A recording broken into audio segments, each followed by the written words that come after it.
ओम नमः सिद्धेभ्यः।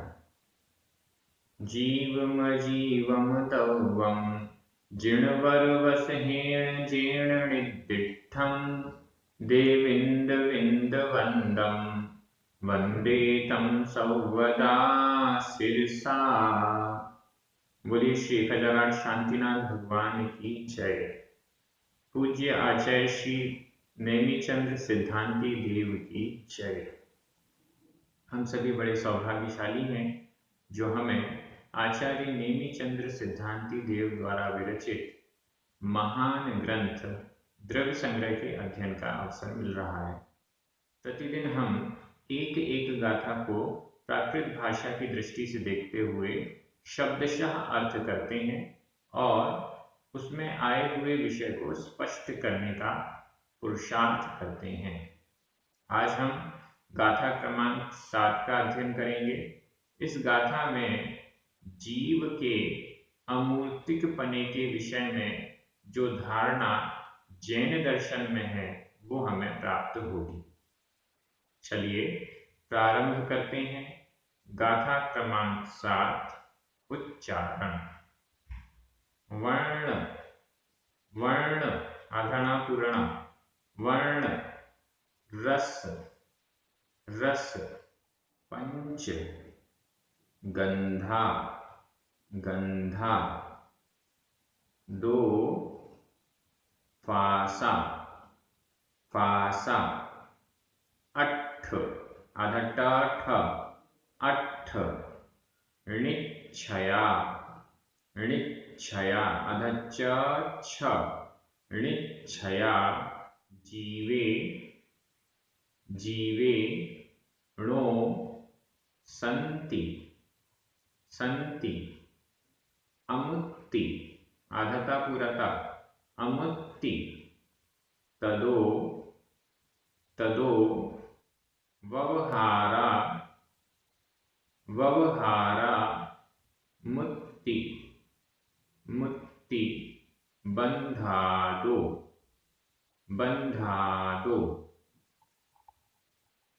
वर्णरस पंचगंधा वर्णरस पंचगंधा दो फासा अट्ठ ऋक्षया जीवे दो फासा अट्ठ ऋक्षया जीवे णो संति अमुत्ति तदो णो संति अमुत्ति तदो व्यवहारामुत्ति बंधादो व्यवहारामुत्ति बंधादो। बड़ी सरल गाथा है और इस एक गाथा में ही अमूर्तिक अधिकार पूर्ण हो जाता है। अर्थ देखते हैं। वर्ण रस पंच वर्ण वर्ण वर्ण कलर रंग और रस रस का अर्थ है रस पंच पंच यानी पांच पंच शब्द का प्रयोग दोनों जगह कर दीजिए। वर्ण पांच रस पांच पांच प्रकार के वर्ण और पांच प्रकार के रस। गंधा दो दो यानी दो गंधा गंध गंध कितनी है दो। वर्ण पांच प्रकार के रस पांच प्रकार के गंध दो प्रकार की और फासा अट्ठ फासा फास फास यानी स्पर्श फासा स्पर्श अट्ठ आठ आठ प्रकार के स्पर्श। ठीक है। पांच वर्ण पांच रस दो गंध और आठ प्रकार के स्पर्श। निश्चया निश्चय नय से निश्चया निश्चय नय से निश्चय नय की दृष्टि से जीवे जीव में जीवे जीव में निश्चया निश्चय नय से निश्चय नय की दृष्टि से जीव में 5 प्रकार के वर्ण, 5 प्रकार का रस, 2 प्रकार की गंध और 8 प्रकार के स्पर्श, नीचे लिखा हुआ है नो नहीं संति, होते हैं, नहीं होते हैं। णो यानी नहीं, संति होते हैं, नहीं होते हैं। ये इतने वर्ण, रस, गंध और स्पर्श निश्चय नय की दृष्टि से जीव में नहीं होते हैं। यहाँ संति यह वर्तमान काल अन्य पुरुष का बहुवचन है। संति होते हैं। यहाँ क्रिया है अस, अस क्रिया के वर्तमान काल अन्य पुरुष बहुवचन का यह क्रिया रूप है। संति होते हैं, नो यानी नहीं, नहीं होते हैं। क्या नहीं होते हैं? वर्ण, रस 5-5, गंध 2 प्रकार की और स्पर्श 8 प्रकार का, ये सब निश्चय नय की दृष्टि से जीव में नहीं होते हैं। तो क्या? तदो अमुत्ति, तदो उस कारण से, तदो उस कारण से, अमुत्ति अमूर्तिक है। एकदम सिंपल सेंटेंस पूरा बन रहा है। तदो उस कारण से, अमुत्ति अमूर्तिक है, अरूपी है। कौन अरूपी है? जीव में ये सब नहीं होते हैं। तदो उस कारण से जीव अमूर्तिक है, अरूपी है। हमारी परिभाषा क्या बनी? जिसमें रूप, रस, गंध और वर्ण पाए जाते हैं वह रूपी है, और जिसमें रूप, रस, गंध और वर्ण नहीं पाए जाते हैं वह अरूपी है। निश्चय नय की दृष्टि से जीव में 5 प्रकार के वर्ण, 5 प्रकार की रस, 2 प्रकार की गंध और 8 प्रकार का स्पर्श, ये टोटल हो गए 20। ये 20 नहीं पाए जाते हैं, इसलिए तदो उस कारण से जीव अमुत्ति अमूर्तिक है। निश्चय नय की दृष्टि से जीव को अमूर्तिक कहा गया है। ये एकदम क्लियर हो गया है। 20 प्रकार ये कौन कौन से हैं, 5 वर्ण कौन से, इनके नाम भी देख लीजिए और आप चाहें तो नोट भी कर लीजिए। वर्ण, वर्ण का अर्थ होता है कलर, रंग। ये 5 माने गए हैं। मुख्य रूप से 5 वर्ण होते हैं: नीला, पीला, लाल, काला और सफेद। अलग अलग जगह क्रम अलग अलग होगा, मुझे जैसे याद है वैसे मैं बोल रहा हूं। नीला, पीला, लाल, काला और सफेद, इनको आपस में मिला देने से लाखों करोड़ों रंग अलग अलग प्रकार के बन सकते हैं। ये हुए 5 वर्ण। ये वर्ण, ये कलर जीव में नहीं होते। आत्मा का कोई रंग है क्या? नहीं, आत्मा का कोई रंग नहीं है, कोई रूप नहीं है। इन 5 वर्णों में से कुछ भी नहीं है, ऐसा समझना चाहिए। दूसरे नंबर पर है रस। रस भी 5 प्रकार का होता है: खट्टा, मीठा, कड़वा, कषायला और चरपरा। ये 5 प्रकार का रस है। खट्टा जैसे इमली, इमली का स्वाद खट्टा होता है। मीठा, जो भी मिठाई है वो सब मीठी होती हैं। कड़वा, करेला, करेले का स्वाद कड़वा होता है। कषायला होता है आंवला, आंवले का जो स्वाद है उसे कषायला कहते हैं। और चरपरा, मिर्ची, मिर्ची का जो स्वाद है तीखापन, उसे चरपरा कहते हैं। ये 5 प्रकार का रस है। इनको आपस में मिला देंगे तो और अलग अलग प्रकार के बन जाएंगे। ये 5 प्रकार का रस हुआ। आत्मा खट्टी, मीठी, कड़वी, कषायली, चटपटी कैसी है? इनमें से किसी भी प्रकार की नहीं है। गंध 2 प्रकार की होती है, सुगंध और दुर्गंध। सुगंध और दुर्गंध, आत्मा में सुगंध आती है या दुर्गंध आती है? क्या आती है? कुछ भी नहीं आता। आत्मा निश्चय से गंध से रहित है। इसके बाद स्पर्श, 8 प्रकार का स्पर्श होता है। हल्का, भारी, रूखा, चिकना, कड़ा, नरम, ठंडा और गर्म। ये 8 प्रकार का स्पर्श है। हल्का, हल्का मतलब वजन में कम। भारी, हैवी, इसको लघु या गुरु भी कहते हैं, हल्का भारी। रूखा, चिकना, रूखा रफ, चिकना मतलब स्लिपरी, जैसे घी, यह चिकना होता है। और रूखा रेत रूखी होती है। हल्का भारी में भी रुई हल्की होती है और लोहा भारी होता है। हल्का, भारी, रूखा, चिकना, कड़ा, नरम। कड़ा कोई भी वस्तु है, टेबल, कुर्सी, ये सब कड़ी है, ठोस है। और नरम, आटा, ये नरम है। कड़ा नरम। और ठंडा गरम, ठंडा गरम तो समझते ही हैं, बर्फ ठंडी होती है और अग्नि गर्म होती है। तो ये 8 प्रकार के स्पर्श हो गए। ये कुल मिलाकर 20 हो गए। निश्चय ऐसे जीव में नहीं होते हैं, इसलिए जीव अमूर्तिक है। ये 20 जीव में नहीं होते हैं तो किस में होते हैं? पुद्गल में होते हैं।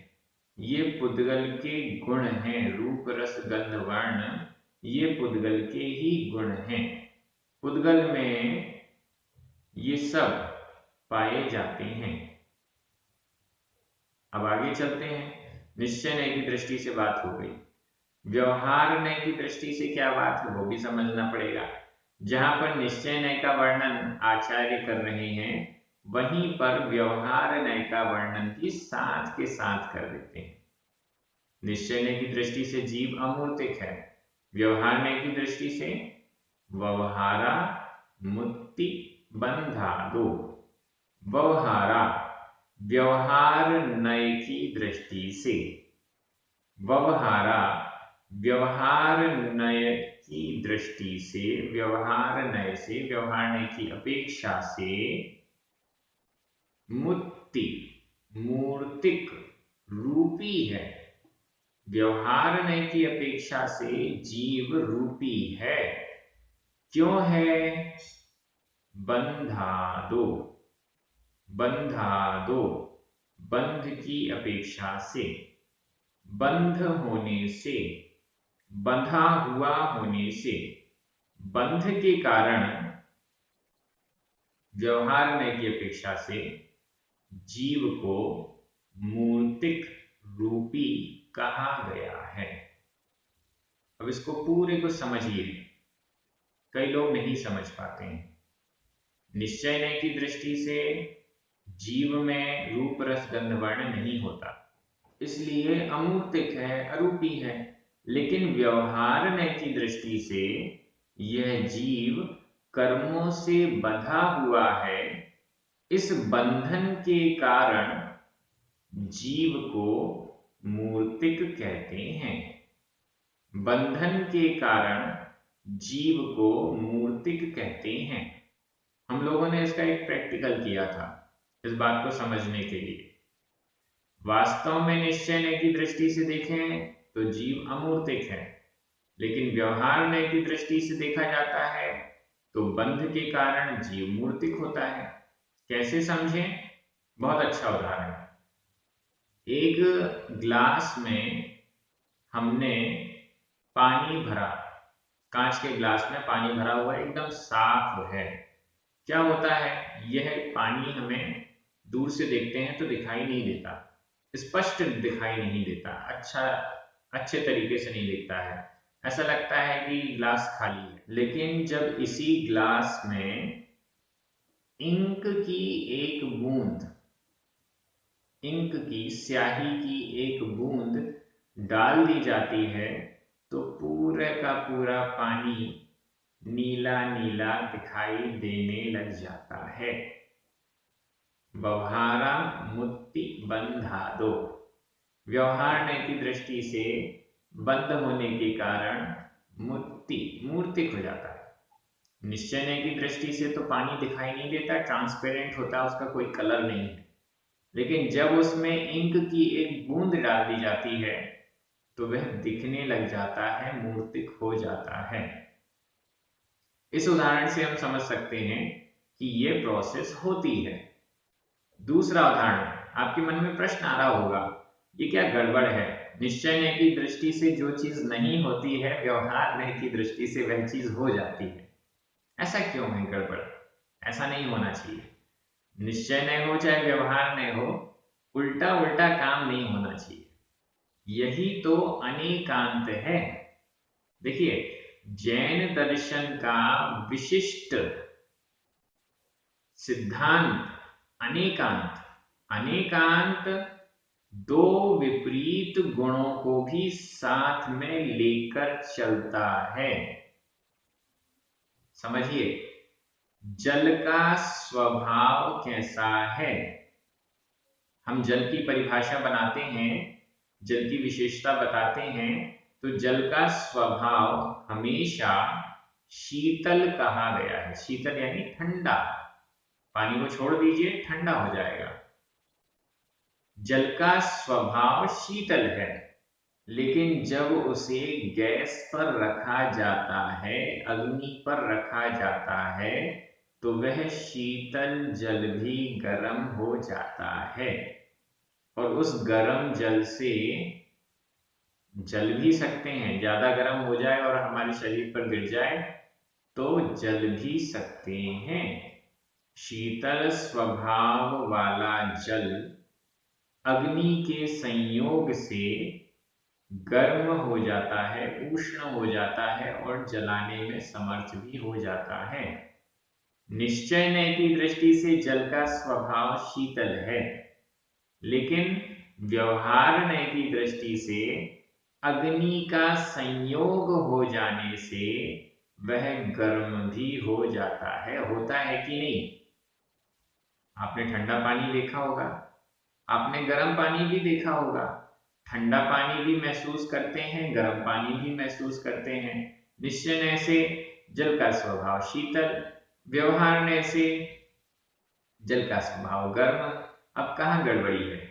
दोनों नयों की दृष्टि से जल का स्वभाव हम देख रहे हैं, उसको समझ भी रहे हैं और ये सही भी है। तो इसी प्रकार से निश्चय नय की दृष्टि से जीव अमूर्तिक है और व्यवहार नय की दृष्टि से जीव मूर्तिक है। इसको भी आसानी से स्वीकार करना चाहिए।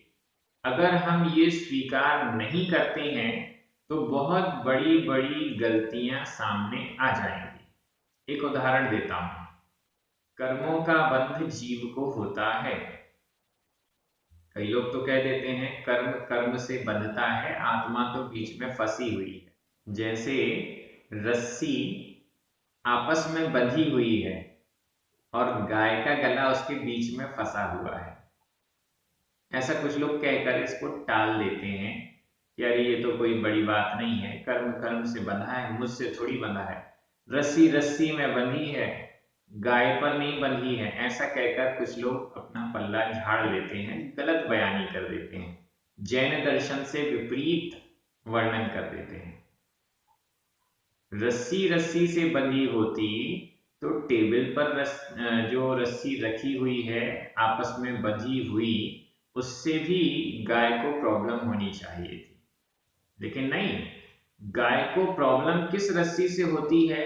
जो उसके गले में बंधी हुई है। ध्यान दीजिएगा, रस्सी से रस्सी बंधी है, अगर ऐसी बंधी हुई रस्सी आपस में टेबल पर रखी हुई है, कहीं जमीन पर पड़ी हुई है, गाय को कोई प्रॉब्लम नहीं है। लेकिन जो रस्सी गाय के गले में बंधी है, उससे गाय को प्रॉब्लम होती है। इसी प्रकार से कर्मों का बंध आत्मा के एक एक प्रदेश में है। कर्म कर्म से आपस में बंधा हो और आत्मा बीच में फंसा हो, ऐसा नहीं। कर्म का और आत्मा का परस्पर एक प्रदेश, एक एक प्रदेश में आत्मा के एक एक प्रदेश में कर्म के प्रदेश चिपके हुए हैं, और ये एक क्षेत्रावगाही संबंध है। मतलब एक ही स्थान पर है और बंधे हुए हैं। एक क्षेत्रावगाही, समान क्षेत्र में स्थित होते हुए बंधे हैं आपस में, वो कहलाता है एक क्षेत्रावगाही संबंध। उस ही क्षेत्र में, जिस क्षेत्र में आत्मा के प्रदेश हैं, उसी ही क्षेत्र में आत्मा से बंधे हुए कर्म भी विराजमान हैं। ये एक, उसी क्षेत्र में ऐसे भी कर्म विराजमान हैं जो अभी बंधे नहीं हैं। उसी क्षेत्र में ऐसे भी कर्म विराजमान हैं जो उस क्षेत्र में रहने वाले दूसरे जीव से बंधे हुए हैं। क्या मतलब? मेरा ये शरीर है, इस शरीर में मेरी आत्मा मैं हूं, ठीक है, इसमें पूरे में कर्म बंधे हुए हैं। लेकिन इस शरीर में कुछ ऐसे भी स्थान हैं जहां पर दूसरे दूसरे जीव भी होंगे। हमारा जो मांस है, इसमें निगोदिया जीव हैं। अब इस मांस में जो निगोदिया जीव हैं, एक एक निगोदिया जीव कर्मों को बांधे हुए हैं या नहीं? बिल्कुल बांधे हुए हैं। जैसे मैं कर्मों को बांधे हुआ हूं, वैसे ही ये निगोदिया जीव भी कर्मों को बांधे हुए हैं। ये निगोदिया जीव एक ही स्थान पर अनंत हैं, एक साथ। अब इन अनंत अनंत निगोदिया जीवों के कर्म जो बंधे हुए हैं, वो भी तो इन्हीं के साथ इसी स्थान पर हैं। फिर से सुनिए, एक ही स्थान पर अनंत निगोदिया जीव हैं। हर निगोदिया जीव के अनंतानंत कर्म बंधे हुए हैं। तो अलग अलग निगोदिया जीव के अलग अलग कर्म बंधे हुए हैं, वो सब भी इसी स्थान पर हैं। लेकिन एक नंबर वाले निगोदिया के जो कर्म हैं, उसका उदय, उसका असर दूसरे को नहीं, 2 नंबर वाले को नहीं, 3 नंबर वाले को नहीं, मुझको नहीं, सबके अलग अलग है। वो कर्म उस जगह पर है, लेकिन बंधा किसको है? यह बंध है व्यवहार नय की दृष्टि से। जो कर्म बंधा हुआ है, ऐसा नहीं कि वो बंधा नहीं है। खुली रस्सी अलग होती है, बंधी रस्सी अलग होती है, और गाय के गले में बंधी हुई रस्सी अलग होती है। कार्मण वर्गणाएं जो अभी कर्म रूप से नहीं बनी है, वो अलग होते हैं। कार्मण वर्गणाएं जो मुझसे बंधे हैं, वो अलग हैं। और कार्मण वर्गणाएं जो दूसरे किसी जीव से बंधी हुई हैं, वो अलग हैं। ये तीनों एक साथ एक जगह पर भी हों तो भी ये तीनों अलग अलग हैं। इससे ये स्पष्ट है कि जीव और कर्म का जो बंधन है, वो एक अलग टाइप का है। और इस बंधन के होने के कारण ही व्यवहार नय से जो जीव दिखता नहीं था, वह दिखने लग गया है। जो जीव पकड़ में नहीं आ सकता, जिसमें रूप रस गंध वर्ण नहीं होते, उसका भी रूप रस गंध वर्ण सामने आ गया है। जो पानी दिखाई नहीं देता था, वो अब स्पष्ट दिखने लगा है। आत्मा का रूप रस गंध वर्ण नहीं होता। आत्मा कहीं से कैसे भी निकल जाती है। डेड बॉडी हुई, आत्मा बाहर निकल गई, उसको दरवाजा खोलकर नहीं निकलना पड़ता, खिड़की खोलकर नहीं निकलना पड़ता, उसको छत में छेद कर कर भी नहीं निकलना पड़ता। वो तो अपने आप निकल जाती है, लेकिन शरीर को तो दरवाजे से निकलना पड़ता है। जब इस शरीर में आत्मा होती है तो फिर यह आत्मा, शरीर सहित आत्मा अपने आप नहीं निकल जाती, उसको जगह चाहिए निकलने के लिए। तो इससे स्पष्ट है कि व्यवहार नय की दृष्टि से रूप रस गंध वर्ण जीव के हो जाता है बंधन के कारण, ऐसा समझना चाहिए। निश्चय नय और व्यवहार नय, इन दोनों की दृष्टि को हमें सोच विचार पूर्वक समझना होगा।